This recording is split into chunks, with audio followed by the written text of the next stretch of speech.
this country, you said, is full of talents, but it's also full of followers. What we need are leaders.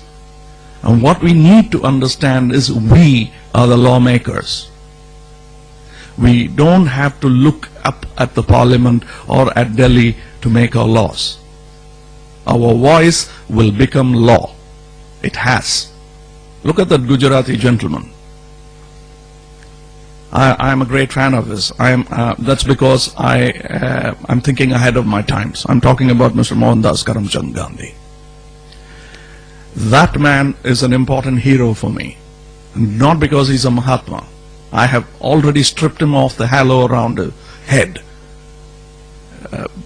disrespectfully hoisted there by people with political intent. I am a man, and I look at him as my peer, and I imagine what I would do if I were in his shoes today. And that's what I'm doing within my chosen small spectrum called cinema. If you think I'm arrogating myself to be something as big as Mr. Gandhi, why not?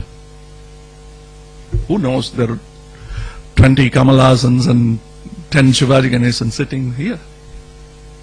And throw in a couple of Amitabh Bachchans and Amir Khans. We don't know. So why should you belittle yourself and look up at the dais? I like this arrangement of the dais. It's below you. Can we live a different way? Here, here. Right. A different way in which there are no wars, no hatreds, in which man loves man, without competition, without division. We say you are a Christian, you are a Catholic, you are a Protestant, you are this. That's also immature. There's no meaning. Well, It's an intellectual, sophisticated division. And that's not a religious mind at all. That's not religion. A religious mind is a mind that has no hatred, that lives completely without fear, without anxiety, in which there is not a particle of antagonism. Therefore, that a mind that loves, that's a different dimension of living altogether. And nobody wants that. And in another sense, everybody wants it. But they won't go after it. They won't go after And of course, they're distracted by so many other things. They're so heavily conditioned by their past. How do we march towards excellence? What can be done? How should we improve our standards? What needs to be done? An expenditure is 3,73,000 crores of rupees. Right from the day of our independence to the present date, I am sorry to tell that we have failed in our plan. You think next 1 year we are focusing on these 6 letters. It has a sixth sense. You get it if you read the next level of thinking. Do you think it possible? Do you think anything? What do our youth think? Do our youth really think? The whole purpose of all these things is to provoke our thinking process. Are we really thinking? Are we becoming puppets and guided toys? Is it possible in this confused world with so many contradictions and such misery and starvation, not only outwardly but also inwardly, such insufficiency psychologically, outwardly there are so many rich societies. Is it at all possible for a human being living in this world to find within himself a clarity that is constant, that is true in the sense, not contradictory? Is it possible for a human being to find it? I don't see why not. I don't see why it shouldn't be found by anybody who is really quite serious. Most of us are not serious at all. We want to be entertained. We want to be told what to do. We want someone else to tell us how to live, what this clarity is, what is truth, what is God, what is righteous behavior, and so on. If one could really deeply negate all authority of that kind, then one would be relying totally on oneself. What is necessary is the freedom from authority, not the how. The how implies a method, a system, a way trodden by others, and someone to tell you do this and you will find it. We need to trigger a thinking process. Entertainment cannot be a 24/7 activity for anyone. What will remain after all these entertainments? Do we live in a safe planet of eternal entity? Are we going to live here permanent? Or what are we going to leave behind? We are social animals. We are the lawmakers. We are a responsible lot of great people around. Why should we underestimate ourselves? Why can't we shoulder the responsibility to give a good living to the generations to come? Whenever problem comes, it only beckons more skills and talents from within us, that how we handle them.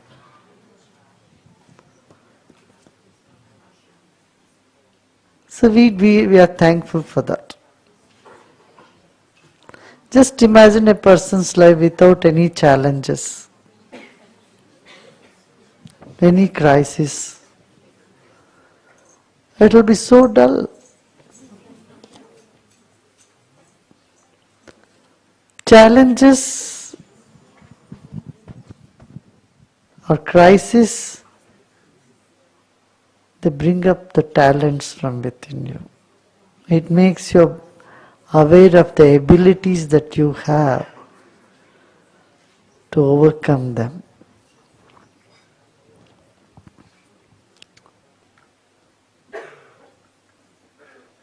In Chinese, there is only one word for crisis as well as opportunity. Because every crisis is an opportunity to exhibit your strength, your skills, and your abilities. Your strength, your ability. So crisis brings up that opportunity to exhibit your skills. When you are happy, you contribute to the world. You serve, not just remain in your own little enjoyment. Your happiness coupled with service makes the happiness rich. And your trouble and misery, when it has the strength of let go, of renounce, of dispassion, you learn a lot. We need to think. Let them be utopian thinking. It is still better than no thinking. No thinking will bring nothing.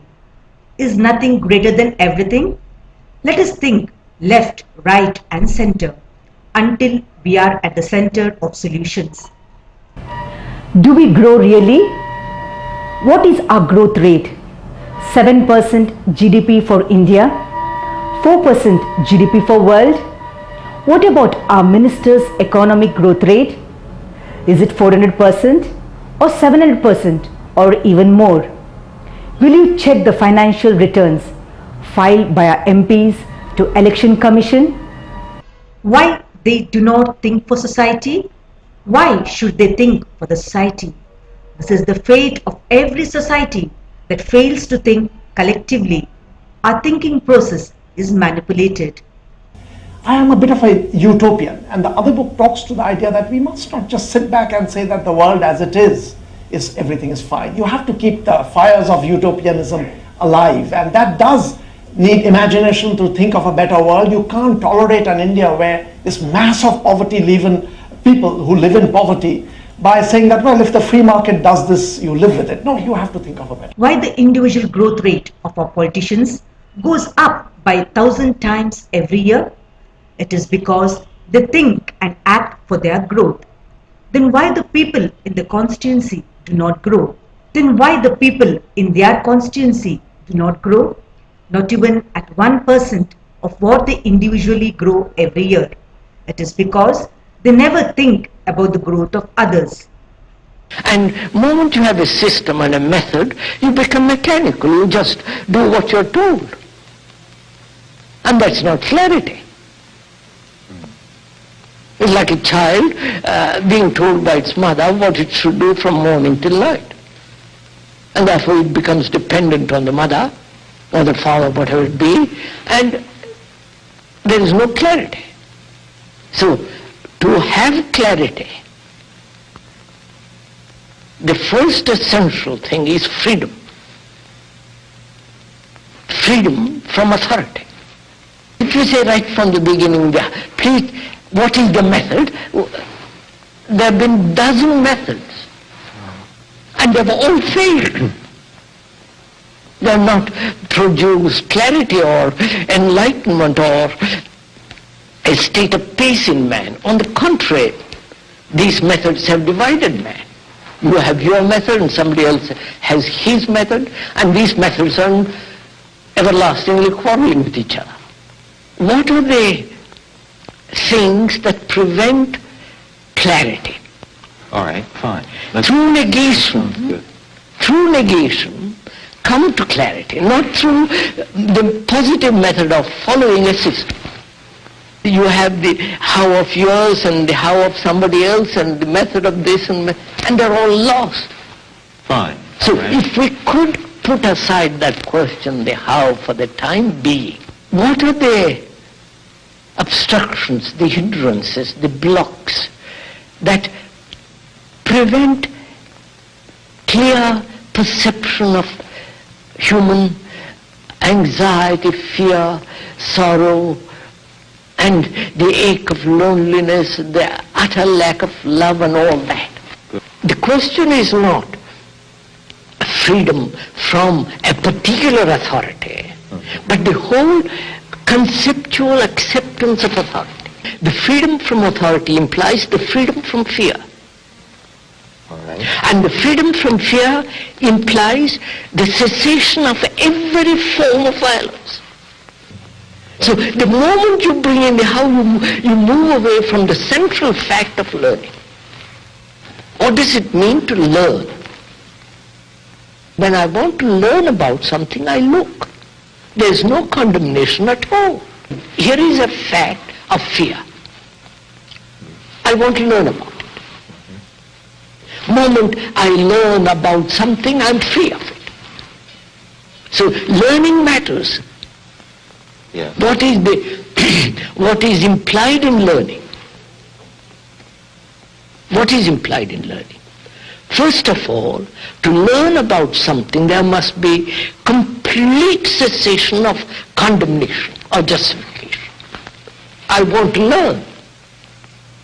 So I want to learn about this question of fear. So to learn, there must be no condemnation, no justification of fear. But the tendency is to deny it.